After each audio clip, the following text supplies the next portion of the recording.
Hello everyone. We have a game with the white pieces against Mamalam.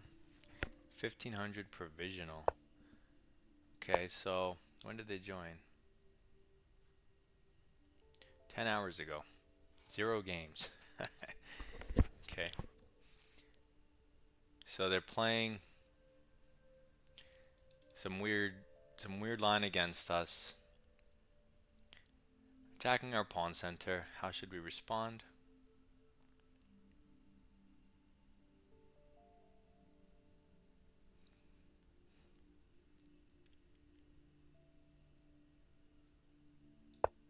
Let's just put another pawn in the center and support it.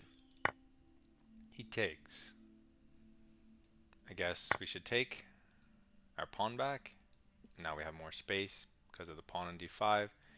Restricts his knight. He can attack it one time easily. He creates this Benoni Benko-ish structure.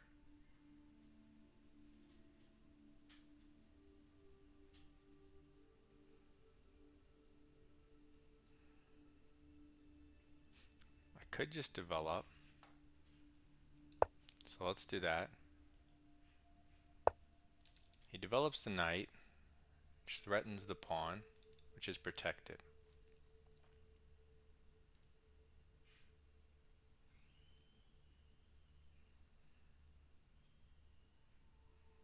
Okay, let's develop our other knight, over defend the pawn. Look at this square. So he develops his knight, looking at the center. If we put our bishop here, he'll kick it. So unless you're going to trade. There's this check, but at any time he can just put a piece in front.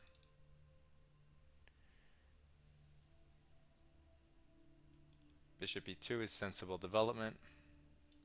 Let's do that. Okay, so he develops his bishop and prepares to castle.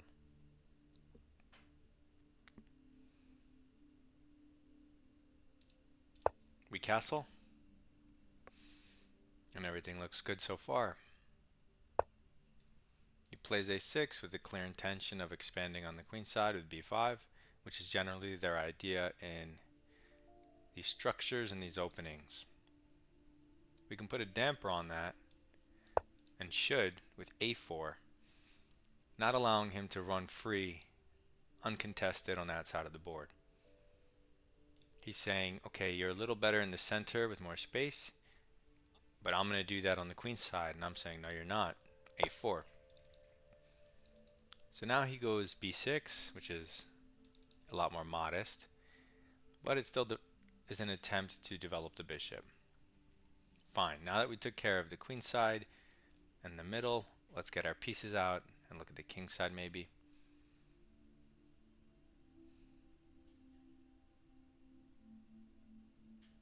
Rook to e1.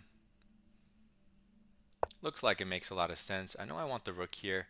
I'm still figuring out exactly where I want the bishop.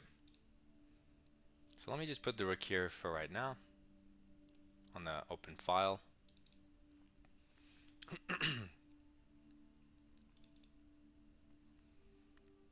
My opponent left the game. Oh, they're back. I would like to see how this one continues, so hopefully they do not leave the game. They left again. It's just their connection, probably.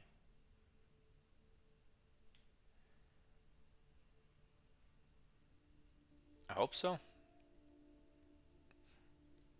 Otherwise, I get to claim victory, but that's not much of a video. Please come back. Yeah, he's back. It worked. This is a good way to catch up on the clock, though. Okay, he just castles. Standard enough.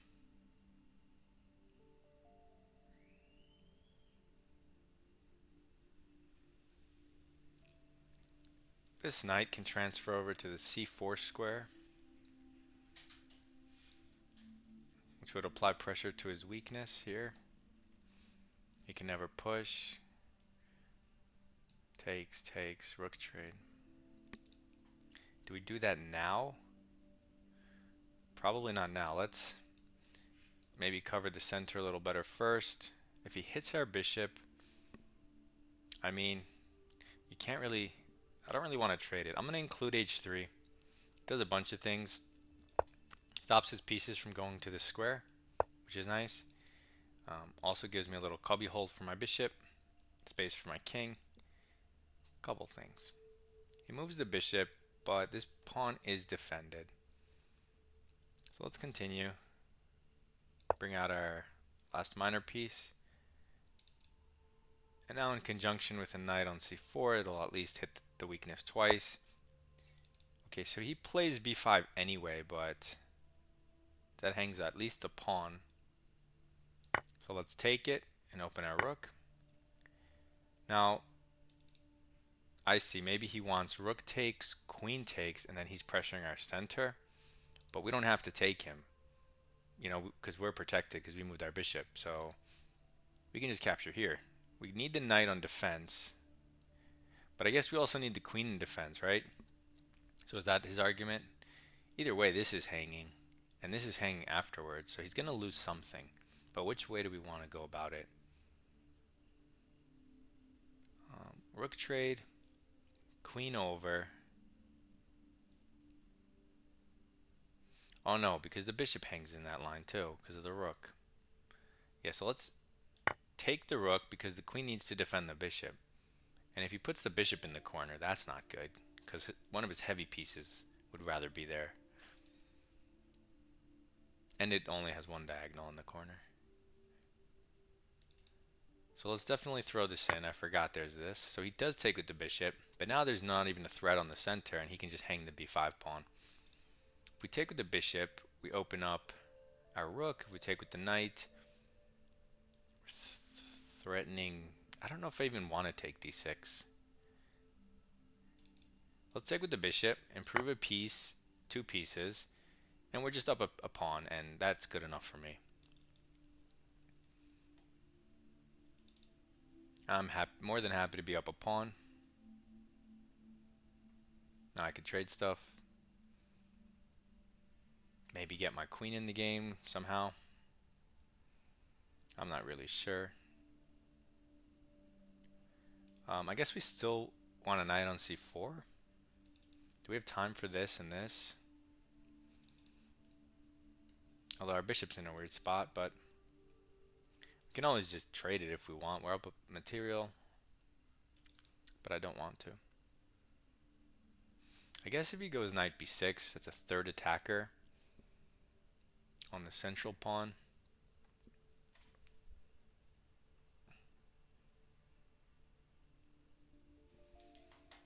What happens if we trade bishops there?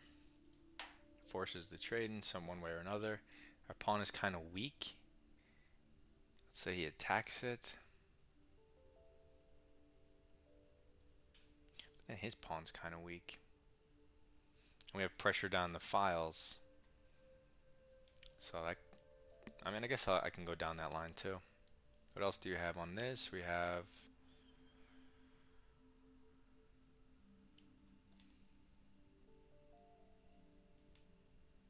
theoretically you could pin the knight. That defends it. No, it doesn't. Does it?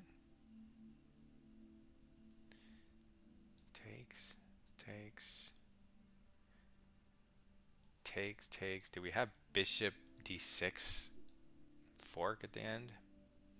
Anyway, we get to claim victory, but this wasn't very appetizing because he left or disconnected or something. So this is, they attack the center. I like it with the c5 pawn, but it allows you to gain space. Hey, 98%. 6 center pawn loss, all zeros. How many moves was this? You know, it was only 15 moves, but it's a positional 15 moves, and it's not always easy to make good moves in a slow positional position.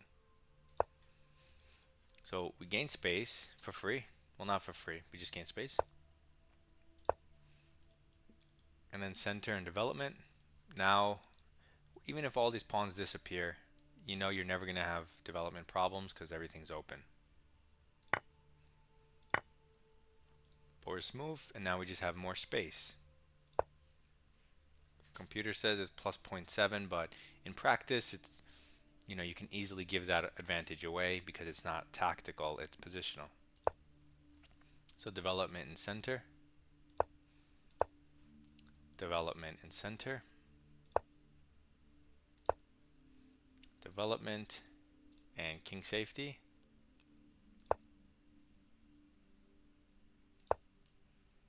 king safety and development,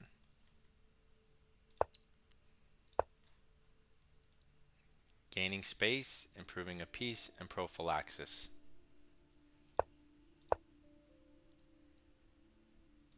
Improving a piece or developing it. This is improving my position, anti-development, right?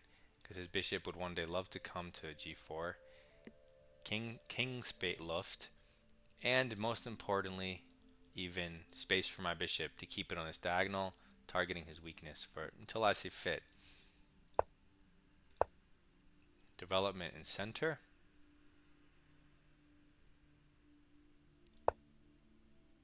And then he just blunders. So it goes from, we're positionally up a pawn, so it's playable, to hanging stuff plus 2.1. This is his real mistake. So we take free stuff, and then we take free stuff, and then we take free stuff plus 2.7, so completely winning. And this is where he left the game. I was saying maybe his best move, or I was looking at knight b6. It's oscillating between knight b6 and knight e8. Knight e8 is less human. It defends the weakness but blocks everything, so who's really going to do that? I was looking at knight b6 and I was trying to find what my best move is. It's very interesting because it attacks the pawn a third time, and it says that there's only one move to keep the winning position. Everything else, it'll go black to plus 0.6, so playable for black. And it's the move I was looking at. So let's just say you retreat your bishop, or no, you don't even need to. Let's just say you develop or something. This pawn is hanging, and he's going to take it. And black has the central pawns, and even if you're a little better developed, it's very playable for black, and you lost your pawn so now material's even. If you try something like pinning the knight, it doesn't actually pin it because the knight can take backwards, which we went over. So yeah, the only move is the one I was looking at, which is this. I said he's going to take, you're going to take, and this is still completely winning, even though this pawn is super weird because of this weakness, the bishop weakness. What's a natural move here?